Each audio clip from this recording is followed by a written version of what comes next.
It's time for Who Watch. Time and relative blackness in space.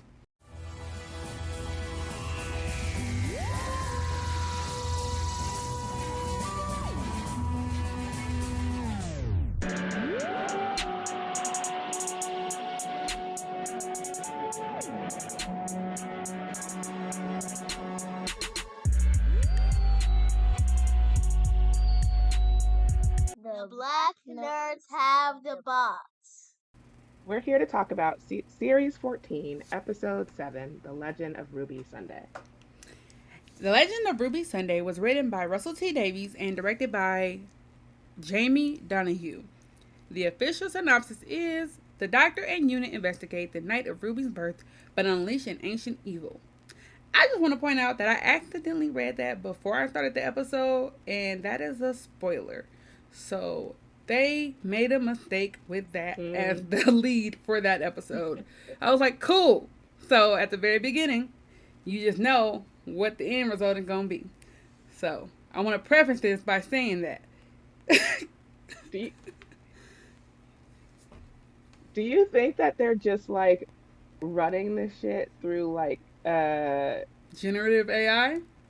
I don't know, like a Do you program? think it's Like as a human? It could be. Yeah. This one is Like actually accurate. This synopses one is have been accurate so as hell, but too either accurate. It's like you shouldn't have I said. know, They but shouldn't have said that. They shouldn't have said it. exactly. They should have been like, and things occur. Shit goes down. It be popping. They've been either completely off base or like this is a low key spoiler. Why I would don't. you Yeah, say this it's in this way? confusing me, and I don't know. Like it don't. The other ones feel like they are trying to mislead you, which is I kind of okay, I guess, depending on the episode. But like this one is like so straightforward. I wish they would have let me astray so I could have enjoyed the kind of reveal a bit more. Because I was like, obviously something's about to go down. Like you can tell anyway, but it was just like there was no question about it because it was in the description. So I don't know, something going on, but it's very possible that it's automatically generating these from like keywords or something.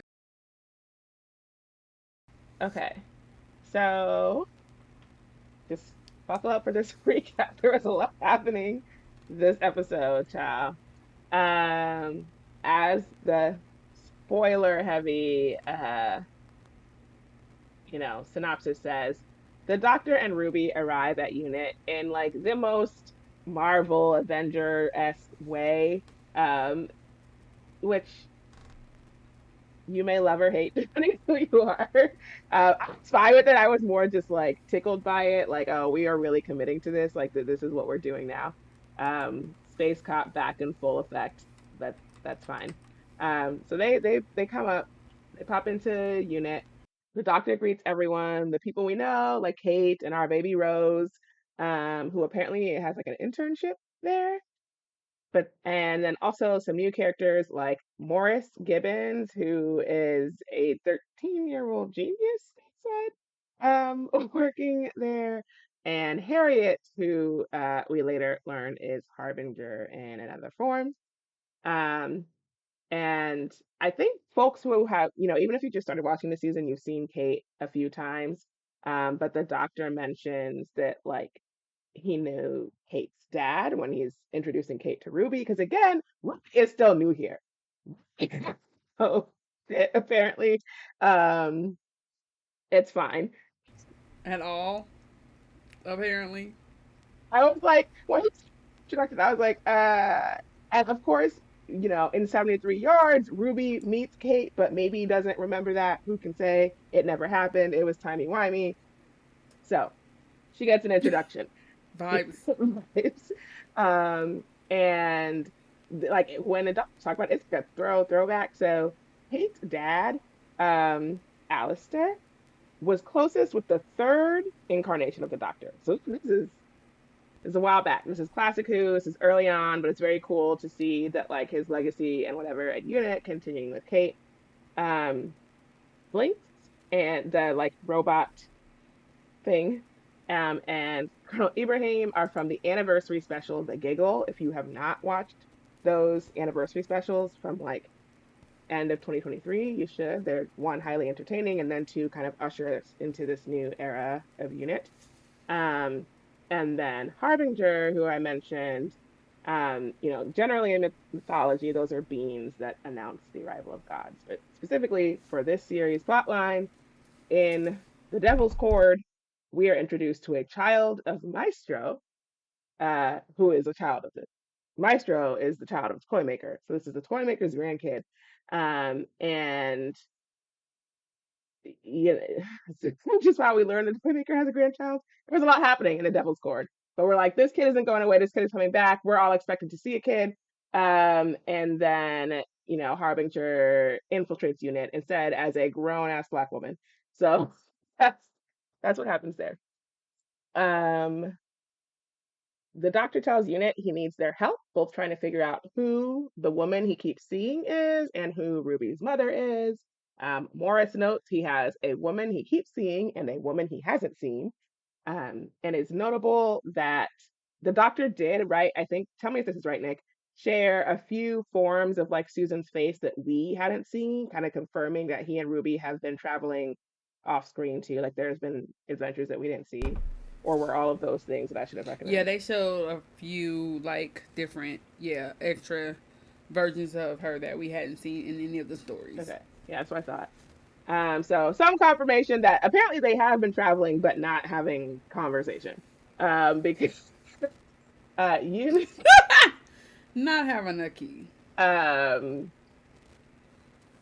Yeah. UNIT has already been tracking Susan. They know her as Susan Triad, and IT Genius, who is about to introduce a gift from S Triad Technology, which the Doctor and UNIT mistake to be an anagram for TARDIS technology. Ruby notes that Susan is the name of the Doctor's granddaughter, so she didn't know nothing else about what's happening, but she knows his granddaughter's name. Well, he told her that actually on camera, so that's why she knows that. It's just funny though. It's just like I'm gonna keep being tickled by it, is what it is. Like, is she picturing, like, so literally, because we find out in this conversation that Ruby does not yet know about regeneration, like does not understand that the Doctor and all Time Lords like can change bodies, change faces, do all these things. So presumably Ruby is imagining like a little Black grandchild. Or like what does she think of the Doctor's daughter? Like, does she not know that the Doctor has existed in other bodies? Like, does Ruby not even understand the full context of Dot and Bubble? Like, if that's what they're saying, that is a fascinating thing to be saying. I don't know. I think this might be a continuity error, actually, because, like, if she can make the leap that, like, this white lady is potentially his granddaughter, then I think mentally she's already at a place where, like, how do you think, what in your mind? But also, never mind. She is an adoptee, and she's also a cross-racial adoptee. So her mind might also, but, like, they are very clearly, to me, talking about biological children versus, like, family that, like, foundlings, you know what I mean? So but also she knows him also as a foundling, like that's the way he introduced himself. So maybe her concept of who he is colored by her experience. So like she doesn't immediately automatically think, like naturally just go to the place of like, oh, they're related, so they probably have some like physical similar, you know what I mean? So I don't know if that's a continuity error with her not paying attention, or if it's a thing where because of her experience she doesn't necessarily equate family with blood relation in the same way. So her mind wasn't automatically like, oh, he's Black. This is clearly a white lady. Something must have happened. The only thing that would make that... But I don't know. It's unclear. If she's assuming a sort of adoptee situation, though, like the only thing that makes that difficult is she's having this conversation with the Doctor of like, oh, how could you not recognize your granddaughter? Like, if this is a child or person that he's taken in that is not his biological one, like that is an active, like who they are and what they look like and where they came from, right? Like like that is a chosen. But he also did say that like we were in the 60s when that happened. That would have been how many years? 60 years ago. So is her assumption that he adopted a child and then abandoned the child? Like, I'm not saying that it's right. I'm just saying I can see that her mind doesn't immediately go to biological relation. Not necessarily adoption in the same, she knows he's an alien, right? So she knows that, like, it might be a different way to get to that end game of, like, they related, but they not related in the biological way. But I'm just trying to make it make sense. Like, I feel like that's information that they made her not know for no reason. Like, this feels like a thing that they should have not had her ask. Or not had her ask, but I feel like she should have had more clarity on before. Like, I don't feel like they should have had to explain regeneration. I mean, I feel like that should have been information she had. The grandchild stuff aside, I just really need to know if we're supposed to think that through all of Dot and Bubble, Ruby does not understand that the doctor's reactions and confusions and whatever are coming from a place of existing in this black body in this type of environment for the first time. Because this, I mean, I don't. We don't need to go back. I don't know. I mean, like, no, because I was about to say, but she's also white, so like, she might not think about a black family. It just might not have occurred to her. Like, she can at the very least. What I'm saying is, like, she might be like, I know how my mind reacts in this situation, and I see how this man is reacting in this situation, and the thing that makes those, like, and obviously, like, black folks are not uniform, but we've seen Carla. Like, we see Carla and Cherry, right? They're not for the play. So, like, Carla would not have been out there, like, you can do whatever you want to me, let me save you, blah, blah, blah, whatever. So I feel like the only way the doctor's actions really make sense with, like, the family that Ruby is in is understanding his background, but they're telling us that she doesn't. Well, no, not necessarily, because, again, like, her, I mean, like, she know he an alien, right? She doesn't. I do think she should know he regenerated. I thought that was like immediately established. So I don't know where that went wrong, but like I don't think she is not one of those companions that have this like false note. I think she like this is an alien. I don't think she's applying the same logic she would apply to her family or to like one of her friends, because she's like, they are humans and this mug is not that. Like, that's her. So in that way, I understand it. Like, because I think she's one of the few companions, not few, there's a lot of companions who have, but she's one of the companions that, like, his alienness is part of the draw. Like, I think that's part of what she likes and thinks is cool about him. It's like, he's just not saying, like, he is having a whole different experience than I am, because he's just coming from a different place. Like, I think that is appealing to her.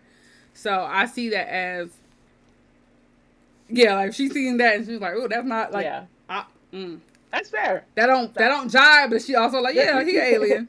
He been through, and she probably just think he been probably doing this in so many variations of this for so long that it would just not hit him the same. Like, I don't know that she would be shocked about his in any.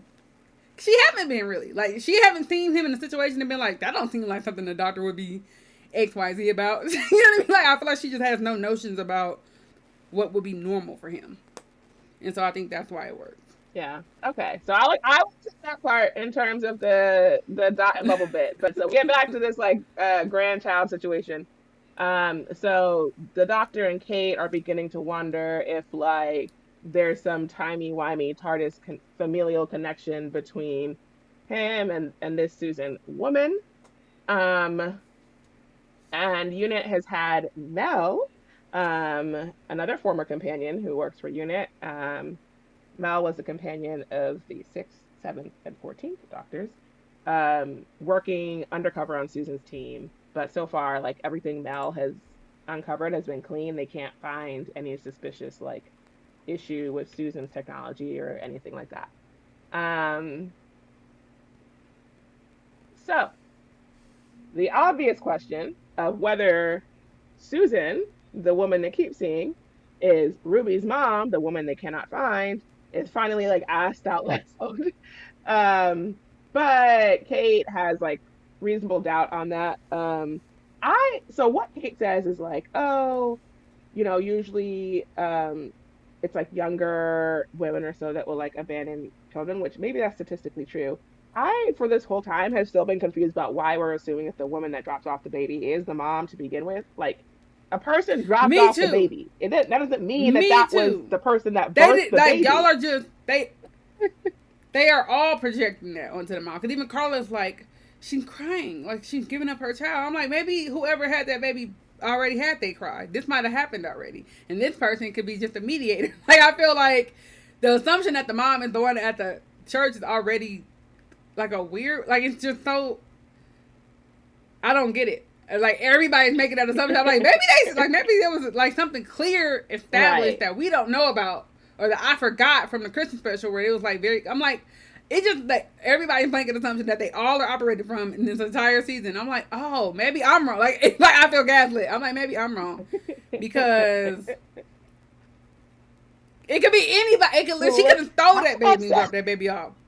She could like, crying because it could be anybody with any relationship to the baby, right? Like, it could be like a nurse at the hospital that was like, oh, this mama ain't giving what needs to be gave. We got to get this baby out. Like, we don't know what it is. So, like, even the fact, the assumption that it's like the parent dropping off the child, and it's like, oh, she had to drop the child off. Maybe they ain't that drop the child off. Maybe they are delighted to drop that child off. You don't know. We can't see the lady. We don't know the lady. That's another thing. I was like, I don't know that this form is a feminine form anyway. We just making assumptions. So many assumptions are made about this person. Like, I like my notes say, this is gonna be a surprise. Yeah, bitch. This is gonna be whatever they reveal this person. It's gonna be something so random. In any way, shape, or form. I don't think it'll be the mom. I'm not even entirely sure it's gonna be a woman, so they can really get us. Whoa. You know, RGD gonna be like, got you. Stop making assumptions about women and mothers. Shut up. Stop playing with us. But, like, yeah, I've been thinking the same. I was like, it could literally be her just dropping off a baby. It don't have to be her baby. It could be any baby. It could be another version of the doctor, which it might be because they love a plot twist. Mm-hmm. The doctor gonna be like, oh, I don't remember that because it was timey-wimey. You ain't did it yet. Whatever. All these possibilities have been noted, and whenever one of them happens, I would like the check sent to. No. I'm glad it's not just me, because every time they say it, I'm just like, I mean, I guess. Every time. I'm like, how you figure? I like to say it to TV. They're like, it's Ruby's mom. Like, when Carla was like, she's crying because she has to drop her child off. I said, how you know? How do you know? How do you assume that this is, like, why did it have you projected the story onto this person? No. Like, it was a lot. Whatever. It's one of those things. I was like, okay. But anywho, they're all operating under this assumption. So the doctor is like, I can't go back to that night in the TARDIS. It's gonna snow. Some shit's gonna break. It can't happen. They're like, it's been snowing. And everybody's like, bet. It be snowing.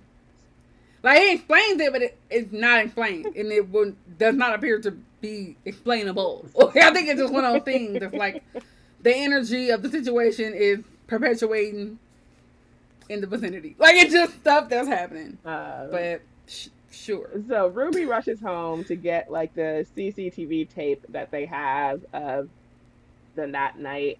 Even though what she says, it's like, it's snowy and dark and blurry. Like, we watch this tape every year. We can't see anything. Unit is like, oh, we've got special technology. We'll be able to make it work. Blah, blah, blah, blah. So she goes home.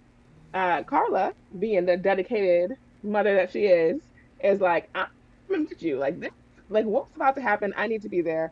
So Carla and Ruby ask Mrs. Flood to watch Cherry in their absence. And it is revealed almost instantly when they leave that Mrs. Flood cannot be trusted. As Mrs. Flood notes, she is also someone who is hiding herself away. The same language that the doctor uses when he's explaining regeneration, which is mayhaps a hint that she is a Time Lord of some sort. Which Time Lord and what part of the shenanigans, you know, what part she has in all this, we don't know. But all I know is my girl Cherry better be good at the end of the next episode.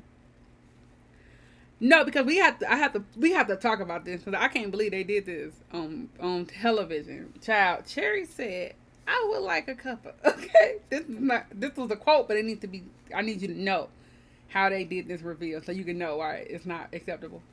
Cherry said, I would like a cuppa. I would like a cuppa.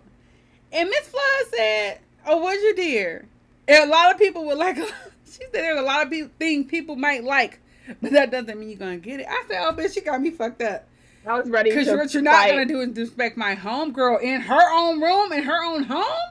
Girl, I was like, I had to pause. I had to pause and get up and walk away for a second. I said, we not doing this. Like, first off, you got me, like, you not doing this. There's one thing when she didn't get her tea because everybody was running around, they just wasn't remembering to go grab the tea. It's another thing to be like, I'm not about to go get you no tea. Then she want to go to the window and be like, oh, he's coming. Okay, but he ain't here yet. Exactly. But that motherfucking kettle is. Exactly. So, you can go your ass back downstairs and you ain't gonna be doing shit. I don't give a fuck what you like. But I'll tell y'all, I paused. I said, I'm not about to do this with them today. And maybe I'm sensitive right now because me and my granny going through some stuff. And so, if she asks me for some damn tea, I'm gonna go make that goddamn tea. I think the fuck I look like. In general. And if somebody tell my granny that she can't get her tea, oh girl. I feel like in general. But also with the history, our recent history, Jamnah go to hell, of the treatment of black women and black like maternal figures. I'm telling you, RT, like I will flew up over there. Okay, I get on Spirit if I have to. I will throw the hands. Like I'm telling you right now, don't play with none of them. But don't play with Cherry. Don't do it because I am prepared to box. Literally pointing to Jamnah, I feel like in general they are underestimating the like emotion we feel for these black maternal figures, right? It's like very clear to me, right. like y'all don't get it. And else there was we could control, we would to not want to fight every time you get disrespectful, but it's like an urge. Like Mitch flushed that to Cherry, and I was like, who the hell do you think you are talking to? Right? Like what? Who is you, bitch? I was like, bitch, what? Like. I'm just like, y'all do not have the proper lens for which, like, you think this is just y'all don't have the right, like, oh, she being a little disrespectful. No, she has just my ancestors. And she, like, it's like they almost have it, like, they seem to have a good understanding of how this, like, black family will react to like the doctor. I feel like they got that pretty right. Cause Cherry like, hello weird motherfucker. Don't trust him. Which I think is very true to like what Cherry's experience for him is. It's like, girl, red flag. But like, in both of them, I feel like that part they got right. They got that right. I would even say like RTD got that right with Martha's mom and Martha being like, who is this man? But you know, she was also being fed, you know, lies and fallacies. Like it's a both and. But it's like you have the concept of what this family unit is like, but then you keep forgetting that like some of us, we're closer to it than this. So when you got her being disrespected on my television, and mind you, y'all probably forgot, but I ain't forgot about Dime Bubble, so I still do not appreciate the way y'all are treating black people that are watching this show. Like, I'm watching this as a black person, so you gotta remember that when you writing this lady disrespecting my granny. Cause you disrespected the Cherry, you disrespected all our grannies. You disrespected all our big mamas and our aunties. So you gotta stop. And what is hurtful is like you gonna let Cherry get her lick. Like if Cherry get the beatboxing and get to hit this lady or like get to fuck her up, I'm like maybe we'll see next episode. And then it's like it's a old white lady. Yeah. So then I'm like, it's a whole other dynamic. It ain't even like a younger person that I'm like, oh, you're just a disrespectful younger person. It's like this is giving civil rights dynamics. You're like stressing me out.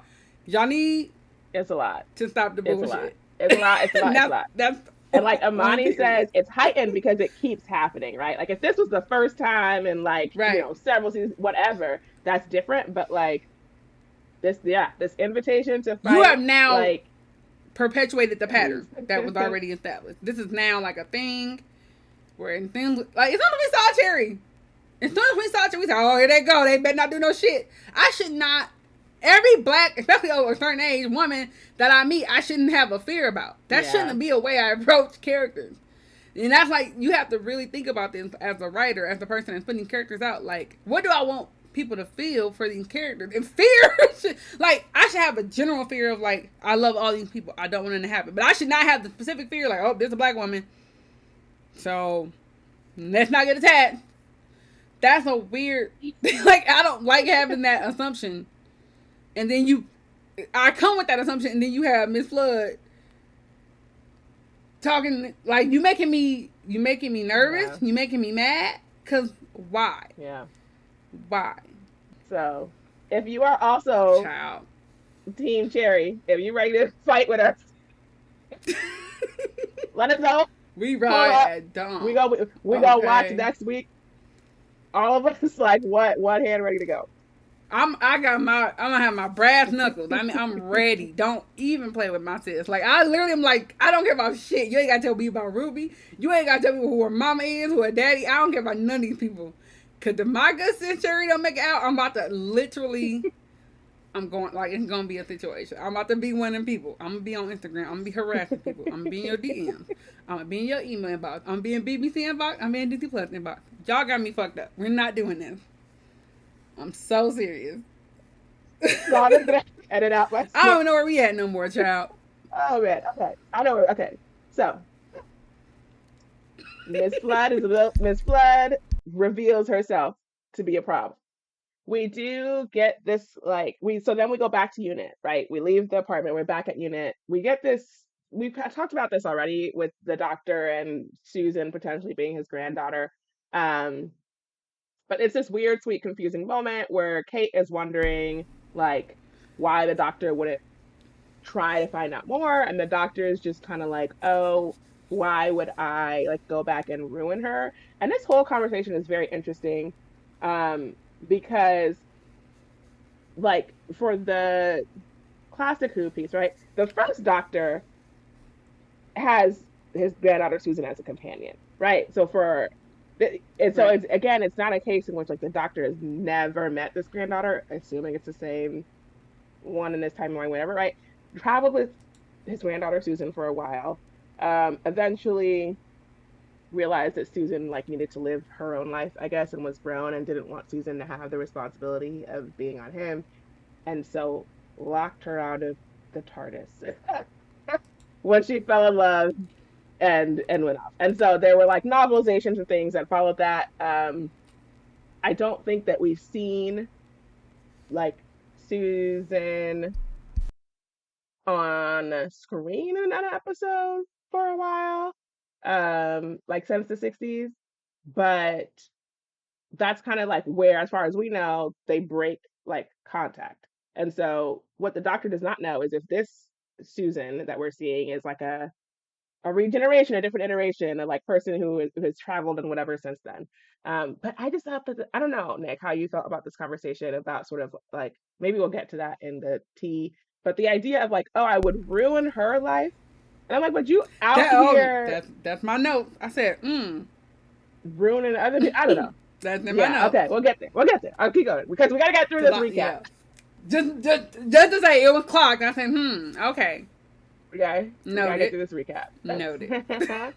um, and then what was really funny was Kate telling the doctor, "You bring joy," and within like 10 minutes, I feel like she eats those words. Uh, Mel comes back with the sample, with the DNA sample from Susan.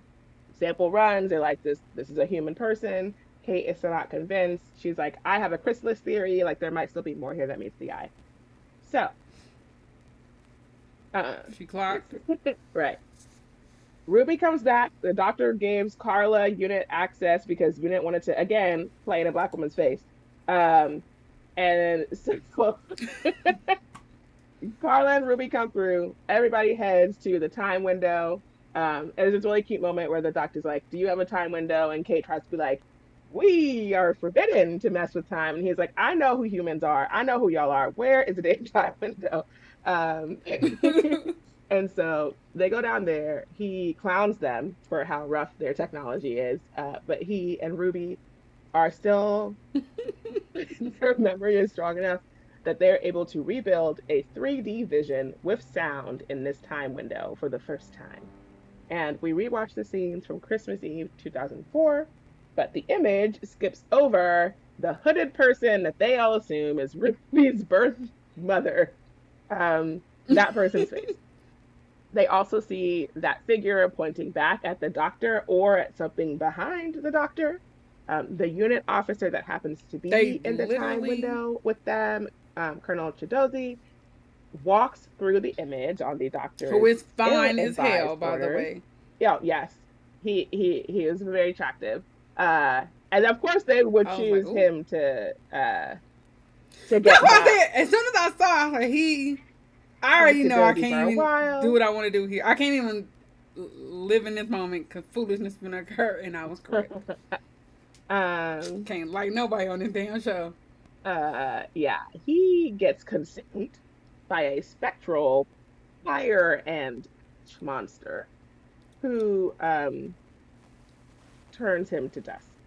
So it's honestly, it's a really like kind of brilliant sci-fi moment with them trying to figure out if the attack is taking place like in present day or in 2004, and like is the monster here for the figure, is the monster here for us, is the monster here for the bit, like it's like there's so many like questions and possibilities and things, and I really liked that moment. Mm-hmm. I thought that was very cool and well done, but also very sad because our man got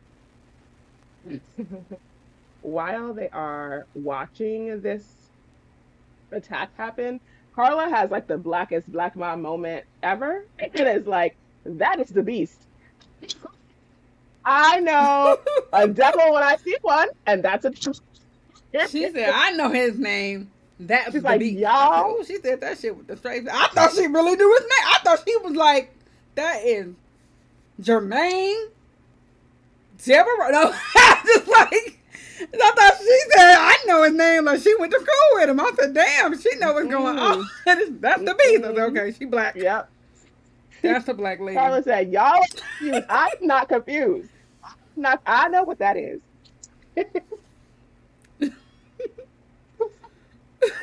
And then was correct. Was indeed correct. When it is eventually revealed that the monster, the figure, is Sutek, or Set, or Satan, or whatever you want to call this figure. And that the doctor and unit had the wrong anagram. So they were looking at TARDIS technology when they should have been looking at Susan, Triad technology, or Sutek. So we have this classic who villain come back through. And yes, Amani says, Carla don't play with no demons. She certainly does not. She was like, Mm-mm. and then when they leave the time room, Ruby asked her, like, oh, what do you want me to do? And she said, come, what do you mean? I'm leaving. These people are crazy. That man is crazy. And there's a whole demon in this building. We are going home. Ruby does not listen to her, sends her away. At least that means hopefully she will be able to get back to Cherry in time to handle that situation. But there's a lot happening. I mean, the lady seemed like she was waiting for him to come since he was arriving. Maybe she had left so to go mind her evil business and leave my true. Maybe she just alone. abandoned ship, which is honestly probably the best case scenario. So, like it better be the scenario unless again Cherry got to get her lick in and throw her out. She's like, I'm in this bed as a choice. Best believe, yeah. If I gotta get up out this bed, I'm gonna get up out It'd be this like bed. the granddad and Willy Wonka. Period. Just been waiting. I just been saving up for the time I need this energy. Don't you play with me. And so yeah, okay. There's a lot of hysteria as this reveal is happening. Like first, it's kind of like everything in the time window happens. They're like, crap, what do we do? They go back to the main station, and then Harriet is possessed, and they're like, oh, this isn't right. They realize that Sue is not safe either, and both Harriet and Sue very clearly are revealed as the harbingers of Sutek. It's also like Susan mocks the doctor a little bit for like thinking that they're family. And it is revealed that the now altered Christmas tape has the TARDIS returning to Ruby Road a second time with Sutek in tow, but we don't know again when that is happening because we are in timey-wimey chaos mode.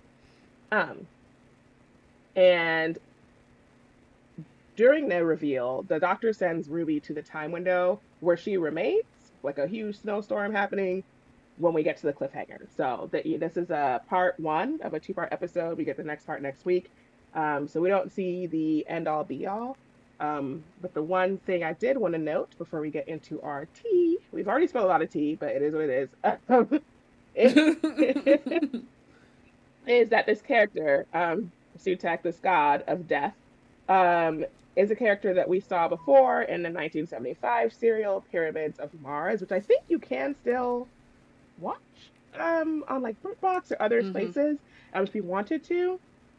Sutek is a powerful Assyrian, or it was like a humanoid, a race of intelligent humanoid gods that were worshipped throughout the universe, including on Earth and Egypt. Um, he leads the pantheon of discord that Maestro mentions in Devil's Cord and plans to destroy all life in the universe, partly because he doesn't want any challenges to his power, but also because he believes he is freeing people from the tyranny of hope and choice. So a lot of this is from the Doctor Who, the TARDIS wiki. So shout out to y'all. Um, he faced off against the Fourth Doctor, and what was cool, which I learned in my research, is that the same voice actor is playing him that played in 1975. So Gabriel Wolf. Um, and apparently the Sutek is also the mother, father, other of various villains we've encountered, like the Toymaker, who is the god of games. And again, if you haven't watched the Christmas specials, go watch those, and you'll see the most recent iteration of the Toymaker. Maestro, the god of music, the Mara, who we see in both Doctor Who and Torchwood. They are like in search of a host body because they don't have bodies of their own.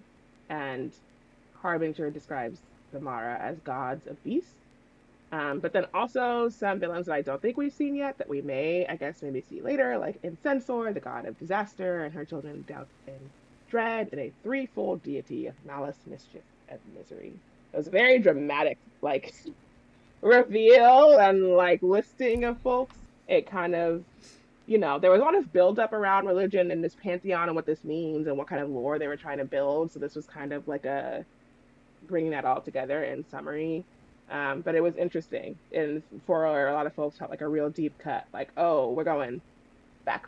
So that's that. That's the episode. I told y'all it was a lot. We're like an hour in, dear God. Yeah, but we talked about some of it. But I thought it was I have a thing I thought was funny is that, like, first of all, Susan is a very common name, so they were reading a lot into the name anyway.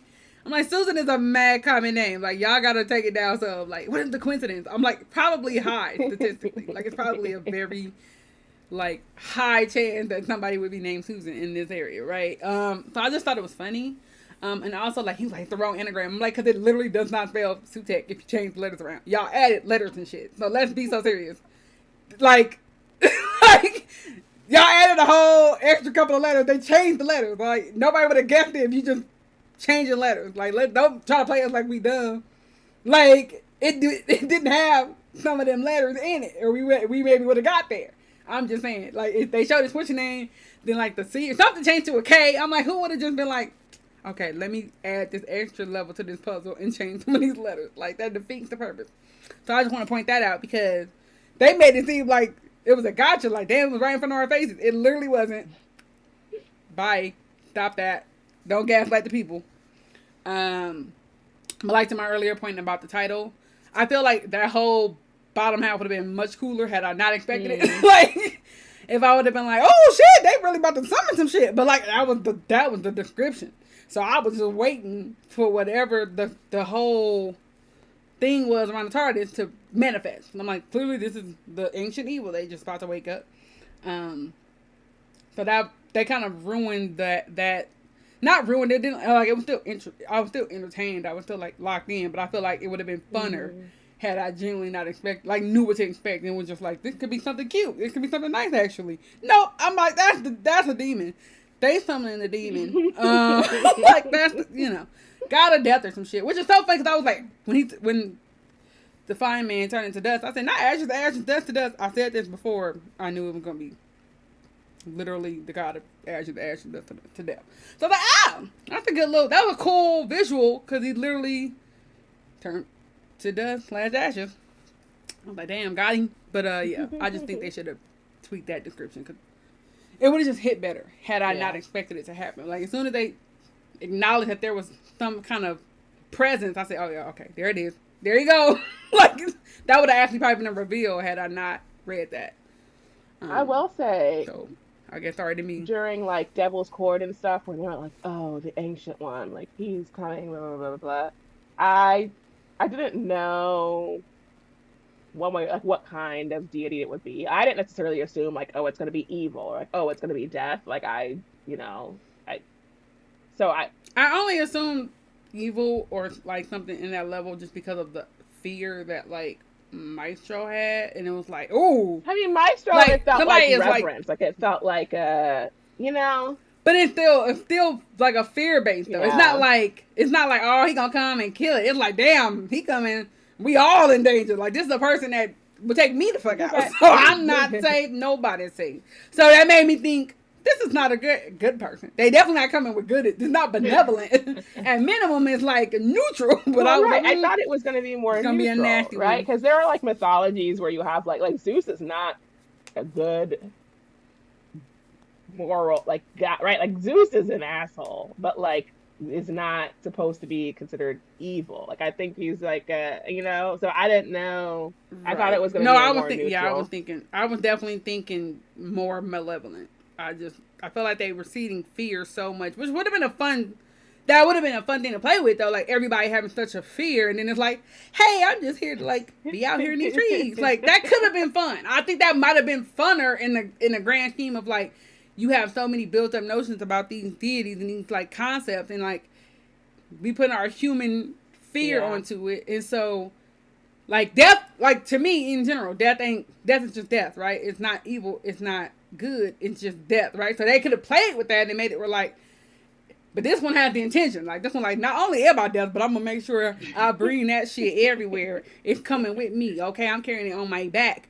So yeah, but I had a feeling it was gonna be that because I didn't think they were gonna play. I didn't think they were gonna be like, oh, we just gonna have everybody be scared, and then it's gonna be nothing to be scared of. That would have been fun to me, but I didn't expect. Yeah, I was like, no, they're not doing that. Amani makes the point that Zeus may not be evil, but Zeus do bring nothing but chaos and negativity. So maybe not evil in the strictest sense, but it's just like you are not improving the lives of the people. He's got low vibrational vibes. Right, like it's just a very messy. You're just a messy person. Yeah, no, but your point is valid. Like a lot of that is like, especially based on our human understanding of what is moral and good. And he's just a guy. He's like, but he made the rule. Like he's up there making rules and breaking them. How that make sense? Anyway, it's fine. Like just don't make that a rule. Then you can do what you want. But then you get mad because everybody and their mama want to do it. But now it's a problem when you come on. But anywho, so like yeah. So that was my week.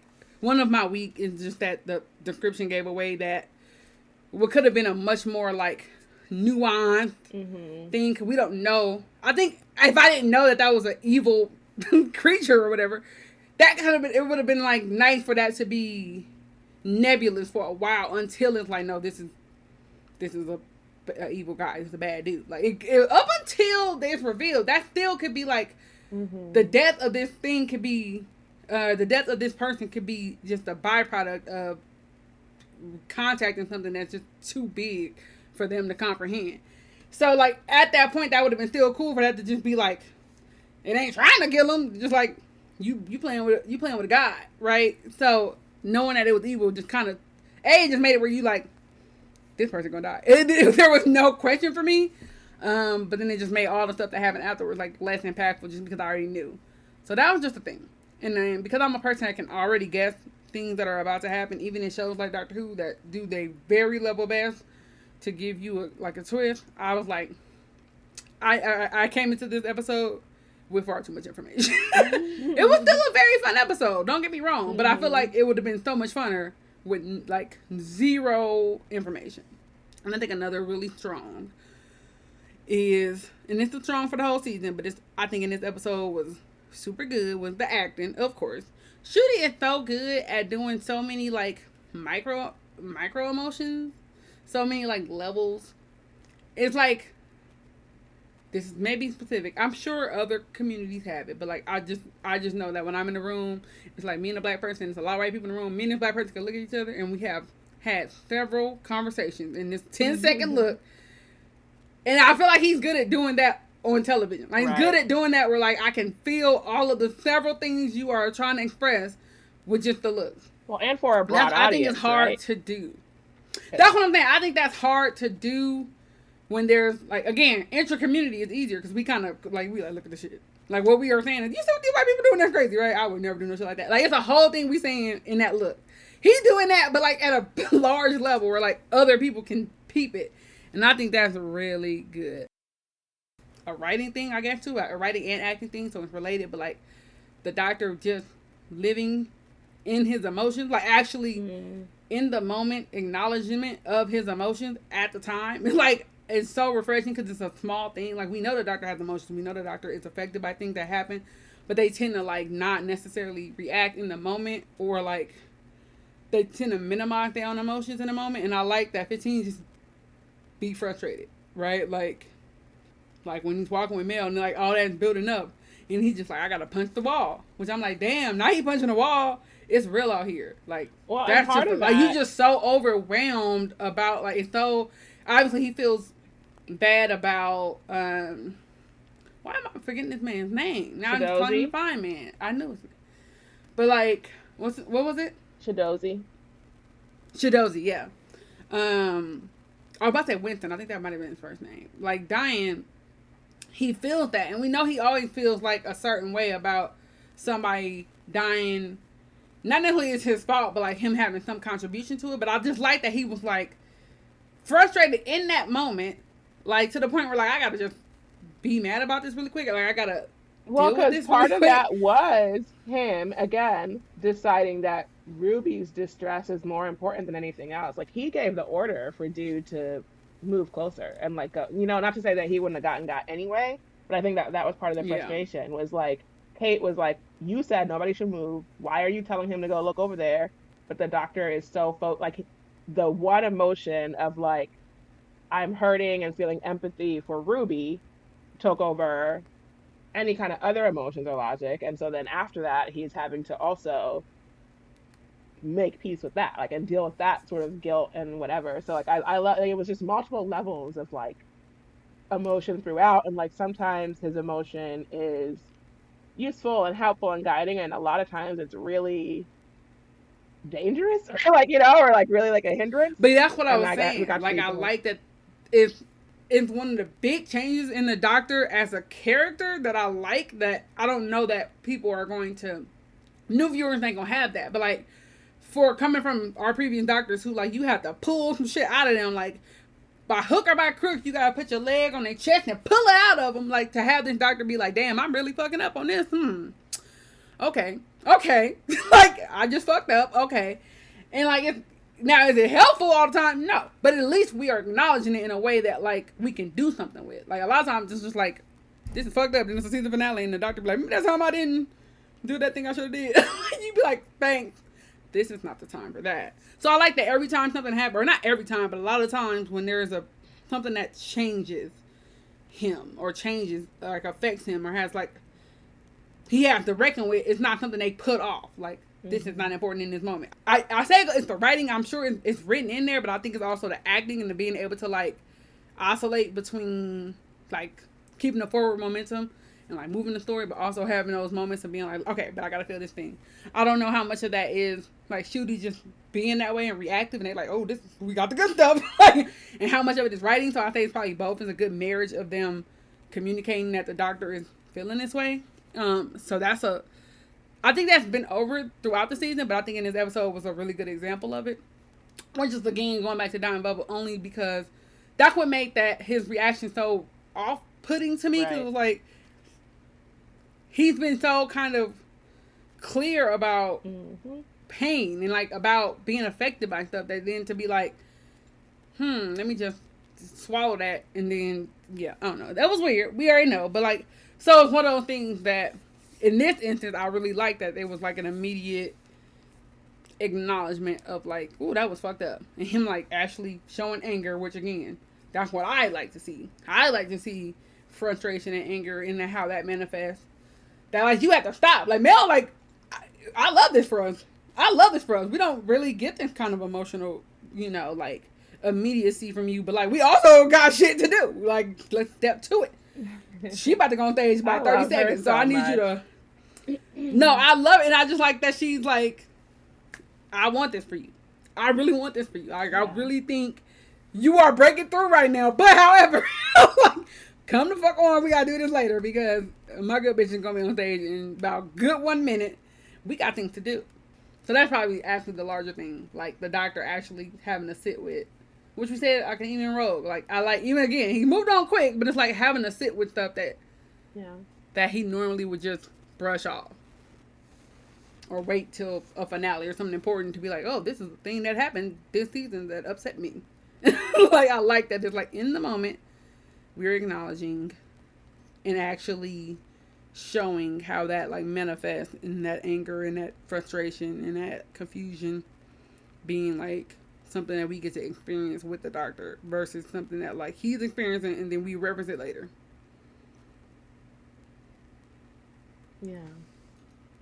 As we were talking, this was not on my notes, but it occurred to me that it is like a lot of the folks that he's like lost or mourned over this season has been like conventionally attractive, which is not even, but it's just interesting. Like we also again we talked about this before, have not had a lot of like alien interaction outside of the doctor. Like we've been mostly on Earth, mostly with like I guess we got some in like even when we've been last off week planet, in Rogue, it's been like humans in like colonies, like human colonies in other places. So it's still the same pool of people. Yeah.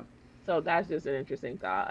I hope that they do more and something different moving forward. But my strong tea was aligned. I loved bringing the different eras of Doctor Who together.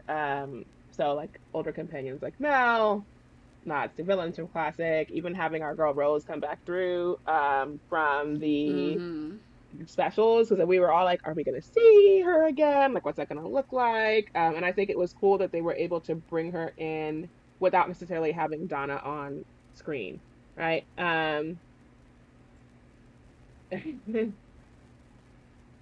Yeah, Amani says everyone's talking about the budget, and I also thought it was, but it's not infinite. You get better sets and effects, but that doesn't mean more humans. But that means more humans and fewer aliens, which like, boo! Give me this shitty sets and like it's less practical effects, more aliens, please. Sets but yeah, but I also I think it might just be part of this particular story. Like I kind of feel like. At first I was like, okay, y'all ain't showing it. But I think it's kind of intentionally about, I don't know, I kind of like there's a little bit of intentionality about it being mostly human stories and like human experience. Which I'm neutral on. Like it might prove to have been a good choice, but it might also just be come off lazy. I don't know yet. But I kind of feel like it goes with the like with that choice that they were attempting. Like not everyone has to be 20-something and hot. Like no, that's fair and valid. That's what I'm saying. Like I was like, I think there's a choice in terms of like limiting that. Like we're kind of focusing on humans and humanoid, I guess, but like human people. Like it's like this is about humanity. The story, but yeah, there is also the shallowness of the like casting everybody being kind of like young and hot and like kind of your empathy lens being like. I don't know if everybody knows this, but a lot of people know that like attractiveness is another lens of privilege that people have, right? And that's another lens that we view people through. So like people that we're attracted to, we have more empathy for, as is seen by pretty much any attractive person who has had issues with the law, and it's like they will have fans constantly like, oh, I still love them. I will let them me be like, okay, that's crazy to say out loud. So yeah, I think that part I'm not sure. I think that this might just be shallow. Like this is for people to look at, right? I don't think they were thinking about it deeply, but I think it should be thought about with more, like, we should be more aware of the people. And this is across the season. This is across, like, they should just be more aware of all the intersections of identity. And attraction is a part of that. Age is a part of that. Gender obviously is a part of that. Like, race is obviously a part of that. But there are levels to it. And it's like they are semi-aware, or they try to play with it a little bit in certain cases, right? Because, like, we have a 13-year-old genius. That's an active choice you made to cast this person to play this character versus someone else, right? Like, you are like, okay, we want to play with people's perceptions, right? We want to cast somebody, the 13-year-old genius. Why is this a 13-year-old genius? Why are they, you know what I mean? Like, using this mobility to, like, what are these are just like, you are thinking about it in some way, but you're not all the way thinking about it. It's not going all the way through to, like, these other choices. Cause, like, all the unit, like, I was like, everybody, I did know, I was like, everybody in unit hot, except for, like, the people that were, like, specifically, like, there's this robot and there's this child, but everybody else in the room is pretty hot. Like, everybody in unit is giving what needs to be get. I don't know. Armani, let us know in our chat. Morris is a BAFTA award-winning child actor and worked with Eccleston. He was supposed to play one of the space babies, but then they gave him this role. I'm glad they didn't make him a space baby. Yeah. I'm glad he got to be. Well. But here's the thing. I love Morris. Morris is my homie. Don't get me wrong, but I'm just saying they chose to cat, like, that could have been anybody, right? Like, it didn't. So you are still. Why are we have a child here? Like, you know what I mean? Like, these are all things that you have to think through when you cast them. So it's like you think about it in some instances, but not all the way. And you definitely ain't thinking about it for these characters that you are putting out to die, essentially. Well, and then there's small things too, because Susan, right? When there's moments when she is talking to folks on screen, where I was trying to figure out if Susan was supposed to have like a visual impairment. Like, there was and maybe it was just me. I couldn't tell if it was intentional or whatever, but, like, the actor's way of portraying something else, but there just seemed like something in the physical, like, way that Susan's eyes were moving and stuff. But then obviously Susan ends up being, like, the possessed evil servant of Sutek, right? And so again, it was like, I don't know, like, I just, like you said, they're not thinking about, they're like thinking about things up to a certain point, but then not enough. Like, they're not applying that lens equally. That's what it is. Like, they'll think about it for certain characters. It's important in this moment, but they don't think about how it's important, or, like, just fully apply it to every decision. They only apply it to the decisions they think are impactful. But, like, we are watching this, like, every choice is impactful, especially when it becomes a pattern, because it's a blind spot. And if it's a blind spot you continue to have, then it's noticeable because we keep seeing it, right? Like, it's like, because now that you said, I'm thinking back, like, in the younger attractive people that, like, on Boom, like, it's just you keep taking out the hotties. Like, what are we doing? But also, I don't know, it's just weird. But I that's one of those things where I'm like, I'm pretty sure they're not thinking about it for those characters. I don't think they think it's important for those characters, because those characters aren't meaningful in the sense of, like, I don't think they are meant to be, like, the ones that stay with us, which is unfortunate, but I think that's just how their mind works. But whereas somebody like Susan is like, we want to be deliberate. We want people to question this choice. We want people to, like, find her unassuming, or whatever the situation is. Like, they thought about it in that context, but not in the context of, like, this unit soldier. But yeah, even in a Christmas special, like, okay, unit did something. They did the top model hire, and they said, you want to be on top? They very much was like, this is. And they have the doctor comment on it too, right? Like, he sees Ibrahim and he's like, "Oh, you've been working out." Like, what's out? And I wonder if that's also, I don't know, like, that's the thing that the doctor is doing it more, which I'm fine with, because I feel like sometimes people be hot and you're like, hey, you hot, and that's just a thing that happens. But it is interesting. They're like, the doctor's hot, and a lot of people are, like, commenting on it, which I appreciate, that in the universe, the doctor is hot, right? Like, we have established that this is a thing. What if that for my man that deserves too. But that's what I'm about to say. Like, I just like that it's in universe he's hot, but also like we are all acknowledging the attractiveness as one of the ways that we engage with people. So again, you thought about it, but you ain't thought about it. Like, you thought about it to a point, but you ain't really fully noodled on it long enough to see where other places where it applies. Like, why is all y'all just? And it's funny because you're right. Because as soon as I saw myself, he's hot, he's gonna die.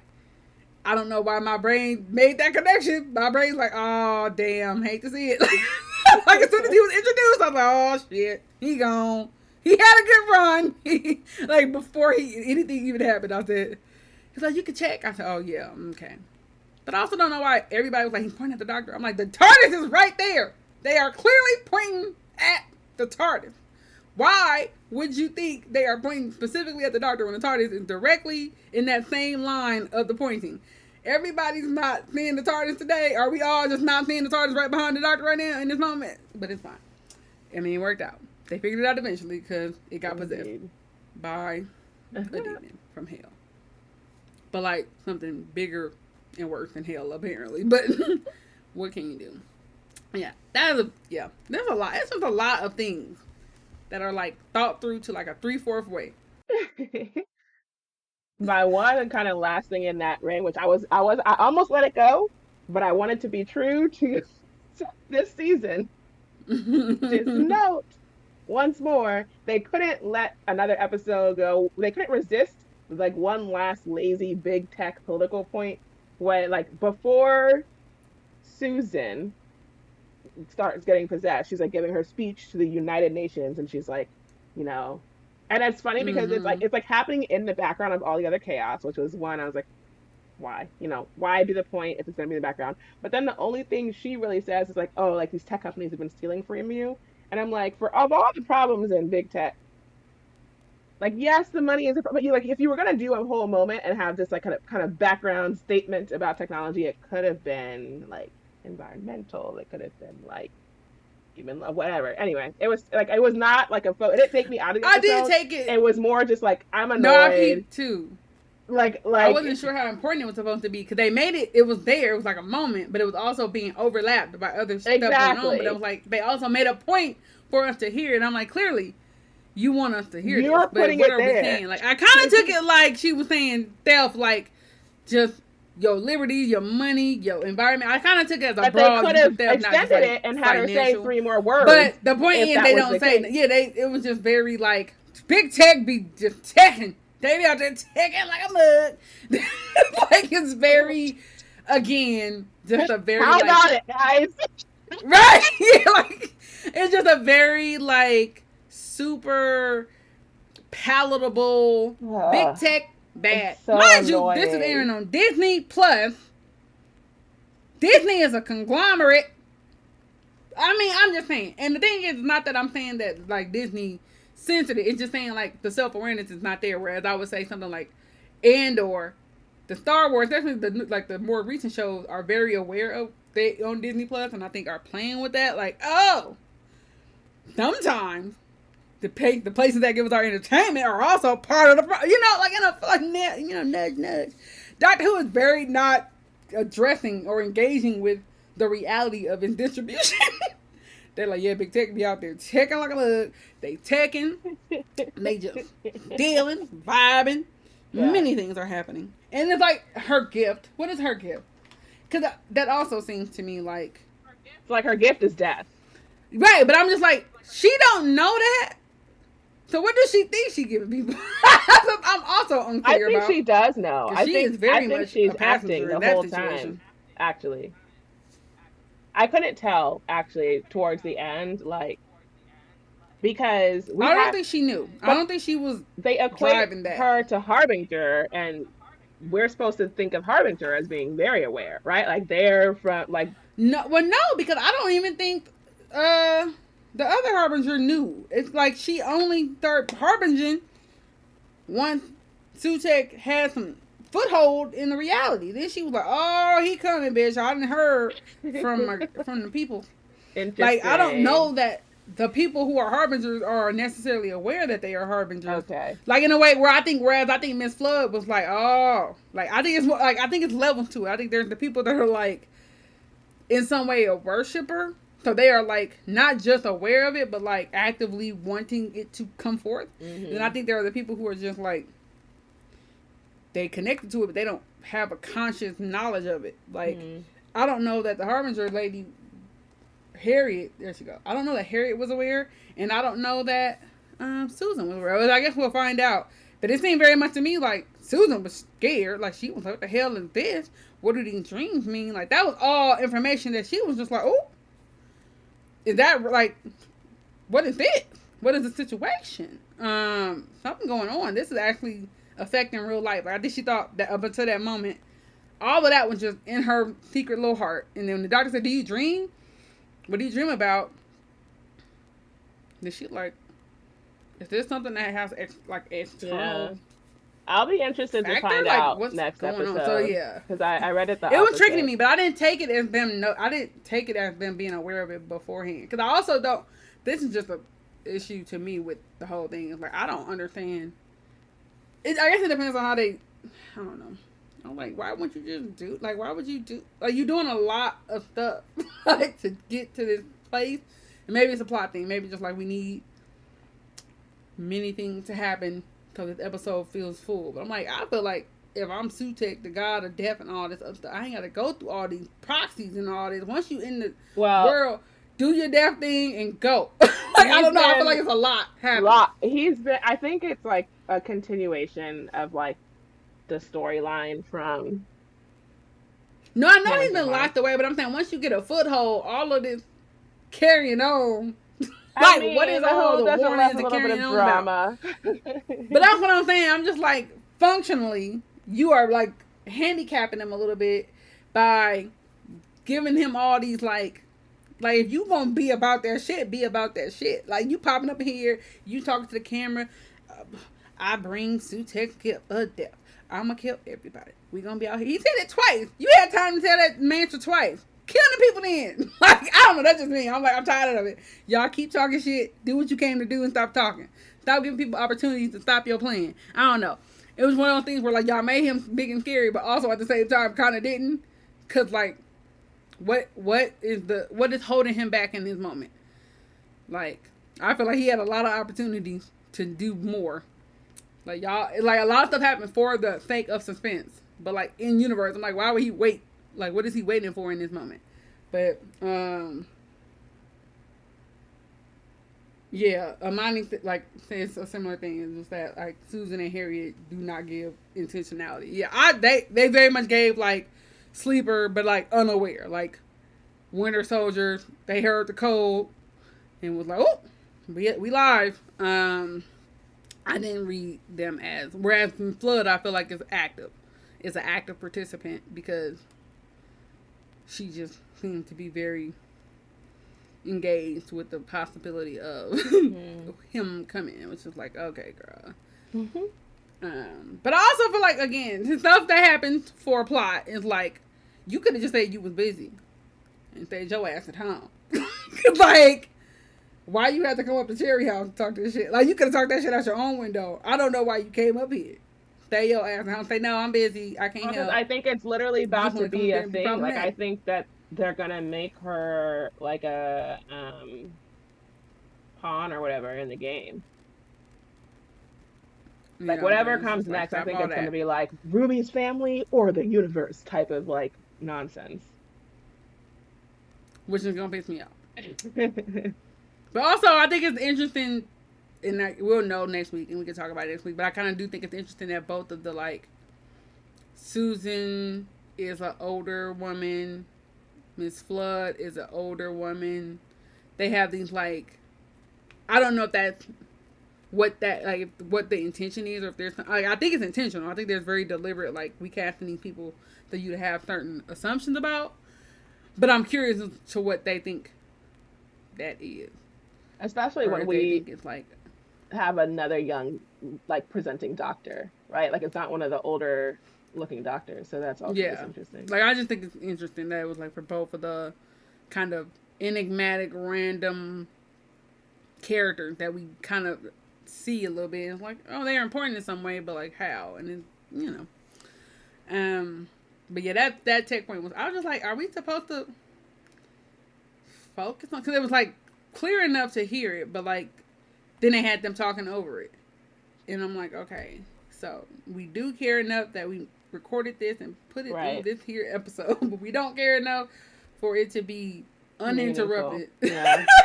Oh, you just want to say we are making points back here. Know that we are talking about it. It's very funny to me. I thought it was hilarious. I was like, okay, here they go. Yeah. And since they felt they had to do it, I thought I had to comment on it. So. No, that's true. Because I literally was like, sure. Sure. But time for quotes from the TARDIS. I think I might have said one or two of them in the thing, but maybe not. But yeah, what are your quotes? I had one. Chat if you have any quotes of Kate just noting like, oh, you can have a granddaughter before a daughter, and the doctor being like, yeah, timey-wimey. And just that pointing to that for folks. The doctor in the time window saying to Ruby, time is remembered, memory is time. As they're sort of talking about like, oh, why is the picture so strong right now? Like, why is this working in a way that it hasn't before? Because before a unit was trying to like see things that they were not like, connected to. They're like trying to see, oh, whatever. She said like the Declaration of Independence, like none of them were there. They don't have that memory versus this situation where they have two people that were involved. And then, you know, a little bit later, the doctor asks, if time is memory and memory is time, then what is the memory of a time machine? Which I really love. Because I feel like the TARDIS don't get enough respect sometimes. Like, it gets put in like a background character. And I like all the moments where we get to sort of be like, no, like, what is happening with the TARDIS? And like, how sentient is the TARDIS? And like, what is happening there? And then I also put, this is just funny, Kate telling Ruby, you do not question, you move. Because I was like, finally someone told this child. But it's one of those things, because like, I laughed at it and I thought about you, because you was like, Ruby don't ask no questions. But she do not ask questions when she should ask questions, and she asks questions when she should not ask questions. Like, when I say, go here, she always like, why I gotta go there? You be like, bitch, because I said so. But then you be like, this wild ass thing happened. She be like, bet, and she does not question. It's like, why is your inquisitiveness limited to your activity? It's like, run over there. Why, girl? We are in a crisis. I'm just like, somebody told her. Run over there. It's just funny. I thought about you. I was like, DJ is going to go off on her ass. Because it's funny because she don't ask no questions when she should ask questions. And it's also like, what are you going to do if you stay here? You are the least qualified person in this. Like, what purpose are you serving where you are? Like, just go where. Just go. I told you to go. Even though I think she went, and I don't know why she went. I also don't remember. They don't explain it. Oh, you know what? That might be to be determined. It's a cliffhanger, yeah. I'm like, why is she go? That's a valid question, actually. Ruby like, what I'm gonna do over here?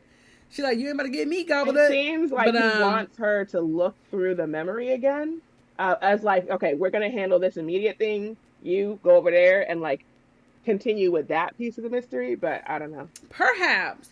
I did also want to note, this is very specific, but like the memory window reminded me of, there's a gameplay element in Cyberpunk 2077 called Brain Dances, where you can like watch somebody's memory, but you can kind of move through the memory. And I was like, not they doing brain dances. So I thought that was fun because it's a very similar thing. Like you can kind of control it, pause it, and rewind it. And I was like, oh, okay, that's cute. I don't know. I just thought that was fun. What I forgot. Any more? You have a couple more quotes. No, that's it. Well, I had it was the wrong anagram, which also made me laugh out loud when Sutek was revealed. I was like, yeah, because the doctor was like, damn. I'm like, if you change letters, yes, it would be the wrong anagram, because I didn't know we was it was K's and shit up in here. Maybe I would have guessed it had you had the correct letters involved. But maybe that's just me. Like, you can't say it was wrong anyway. Like, it just, it boggled my brain. I said, yeah. You changed the puzzle. And like, that's how that works. Okay, so my quote, Cherry, if you're chasing after that doctor man, I'm telling you he's trouble. I just like the consistency. I like the consistency. She said, I don't play with this man. He's a very interesting man. I don't trust him. I don't think you should trust him. And that's period. And I'm going to reiterate this every time I have opportunity. So if you say something about him, you already know what it is. Love that. Love that energy. She's correct. Right. And they always are. Like, Martha's mom was correct. Again, she was coming from a place of being fed information, but the information wasn't entirely wrong. It was just filtered through a lens of hatred and pettiness. But it was still correct. And then Kate, when they were trying to discern whether Susan was aware or like knew she was somehow a part of this bigger thing, a caterpillar doesn't know it's a butterfly. And a phoenix is just a bird till it burns. I was like, oh, bitch, come on. Come on, girl. Yes. Which was valid, even though it wasn't valid in the way they thought. Because they thought it was maybe like, oh, she don't know she's Susan, whatever. She don't know she's the Time Lord. Whereas actually she don't know she's a servant of the god of death. So, same difference. But it's very much like she wasn't aware. Back to my point of thinking, like, I don't think she's aware. Like, she doesn't know that she's this thing until that's what she becomes. So I thought that was cool. I don't know if that's like for the Phoenix part fully true, just lore wise. I feel like Phoenix is already aware of who they are, but anyway, it's fine. But it is just a bird. Like, a phoenix is just a bird till it doesn't do its phoenix thing until it dies, right? Like, it has to die to become. But I think they're aware that is the. I don't know. Perhaps. I don't know. Like, I think it might just look like a regular old cockadoo. And then it dies. Like, oh shit, that was actually a phoenix. I don't know. But I still like it as a thing that people say. You know what I mean? I was like, bad. No, it wasn't. You have to die to like lock into what your actual power is. Like, you just a bird. It is literally just a bird to the burn. Like, again, he said it multiple times. I'm like, you guys have to do this. You could be killing people, but whatever. The Sutek is like, I bring Sutek's gift of death. I am the night. I am the terror. I am the loss. And all life will perish at my hand. Said it twice. You had time to say that twice. You could have killed everybody in this building at minimum. That's all I'm saying. Like, it ain't scary no more if you got time to say that twice. Nick. He's been locked up in the void for thousands of years, right? He's like, I've been locked up for thousands of years. I'm going to enjoy this moment. I'm going to take my sweet time. Maybe. But I'm just saying, if you got time to give me that spiel twice. If I do it, if you locked up for thousands of years and you get your get back in 2 minutes, that's not fulfilling. I'm just saying the people in this building, just to flex the muscles, just to stretch. Like, let me just make sure I get a couple of. I mean, I guess he got he got Winston, he got the cutie. He said, I got one that wet my whistle. But I'm just saying, it's just like one of those things. Like, y'all got these people talking. I don't know why what came to my mind was Smaug. Just sitting there having a whole fucking monologue before you burning up some stuff. He do actually go burn up the sound, but like, he talk a lot before he do it. And you probably could have already burnt the sound before you do all that talking. That's all I'm saying. I'm just saying, you doing all that talking and you know you got somebody here who specifically is a weapon formed against you, right? And I also thought, I didn't put this in my quotes, but it is a quote. It was very snotty. He was like, oh, you thought we were family? Yeah. I said, oh, bitch, you're shady. You're shady, boots. So I know that Sutek is also a petty bitch. And I kind of love it. I said, oh, because you was like, you thought. And you thought is always so fun as just a thing, right? So, but I'm just saying, they become less frightening or less like scary when they have time to be doing all that extra shit. Mm-hmm. That's just how I feel about it. Like, I think it's because in this series, it's a few times where I was like, you could just not do this. Just get to it. Y'all get on my nerve. We don't still know shit about Ruby, which is my favorite part about it. I was going to say, episode, like, why was this title about Ruby? Not Ruby. This doesn't tell us shit about Ruby. This is not the legend of Ruby. Right. So I kind of love that, though, because part of me is like, I always thought, like, when they brought up the Pantheons, I'm like, maybe she has a relationship to the Pantheon, right? And so, like, if you were introducing, now we've introduced, like, we brought Sutek, a specific person in the Panther who's supposed to be, like, the one. But I kind of feel like you can't be the first, because life has to exist for death to exist, but whatever. Let me not, but if I'm right, from my check. But, like, I'm just like, y'all playing, like, usually there is a yin to that yang. Right. There's usually an opposite deity. So I was just like, they still playing with Ruby. I don't know. I just kind of feel like that would be fun to, like, her to be connected in some way. I don't know. I hope it's not that, like, she's supposed to be the other side. I just want her to be. No, I don't necessarily want her to be the like, other side of it, but like, what if she's like a harbinger of that? That would be better if God. She like if she. Right, that's what I mean. Like, I don't mean her being a god. I know but that's not what you're like saying. A connection to that. I'm just like thinking like that would be Because I don't know. I don't think I want her to be. That's too much. That's giving her too much. I don't want it. Maybe she's just about to like break out and carol the bells, and someone's gonna come flying through. That's preferable to me than that's what I was saying. Like Father Christmas, she gonna summon the spirit of joy or whatever. That's kind of what they setting up. Yeah, I don't want her to be the guy, but I want there to be like. Or not want there to be, but I think it would be fun or interesting if she's connected to whatever that opposite flip side version of that God is. Because again, we don't know. They're very clearly saying like he could still be referring to two different people at any given time. Three different. We don't know. Like Flood's he could be Ruby's he, right? And then like we all like, oh, Sutek here, that must be the he. It could not be. There could be another he, another bigger deity or entity that is yet to come that like, so that's what I meant more so. I definitely think if they made her a god, I might have to stop watching the show. Like, I'm not about to play with y'all. I don't want to play with y'all no more. Stop it. I think that would be too much. I think that would be a little much. Agreed. But having her connected to some other, like being a harbinger herself. I don't know. This is just my thought. That was the thought I was having. Like, oh, maybe she's a harbinger, but a harbinger of the opposite. I think that would be fun. So having her Christmas and all that. I don't know. The harbinger of joy. Which if he's jolly old Nick or something. What if it's literal Chronicles of Narnia? Just very much given that. But I think that would be fun and interesting. Because I do think it's funny how they keep using Ruby as the entry point, but Ruby keeps actually not being important in the specific way that like they keep. I like that. I like that they doing that. Like they keep being like, "Oh, this is about Ruby," but it's not about Ruby. No, like it's the first episode even about Ruby. You know what I mean? Like, it's kind of funny to me. Like it's kind of playing against the like the impossible girl, the like the enigma that you are. Like you just happen to be a part of this thing. Time and place situation, but are not actually the thing. Like, I don't know. So I think it could be fun. We'll see next week. Thought this was a good episode. I wish I would have not had read the description before I pressed play, but I genuinely could not avoid it. So I'm gonna try to next week just be like, I'm gonna try to use my assistant to be like, play the episode. But they're probably gonna start season over. Them voice assistants don't be listening. Yeah.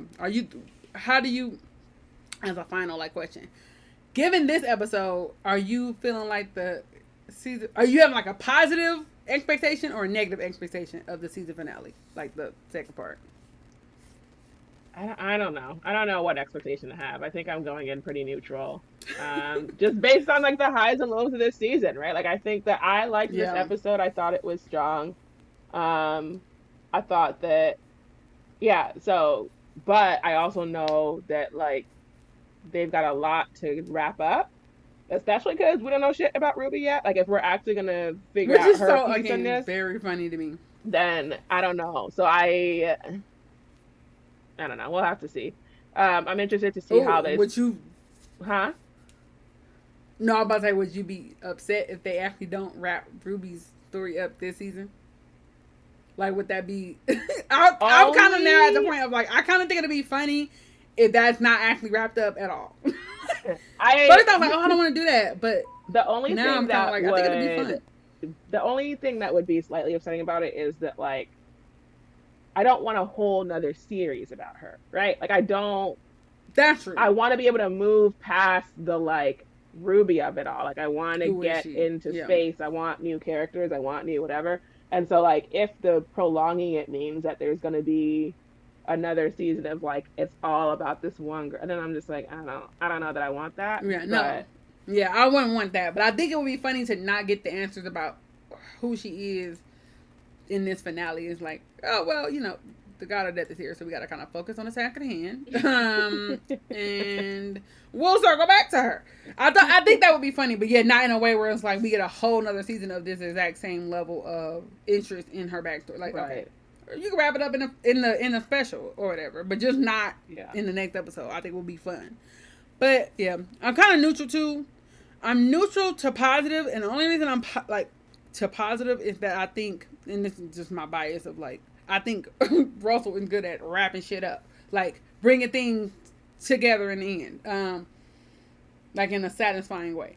Like even if it's very dumb or very irritating, to get to that point, usually by the time you get to that point, like given past seasons and whatnot, I feel like I'm never like leaving the season finale like, damn, Yeah.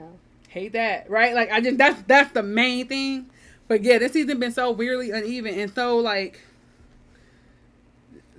not distracted, but it's so trying to make a point that I'm like I'm more concerned that they're gonna try to do that in another way, in yet another way. Like we got something to say, but we ain't gonna really say it with no gusto.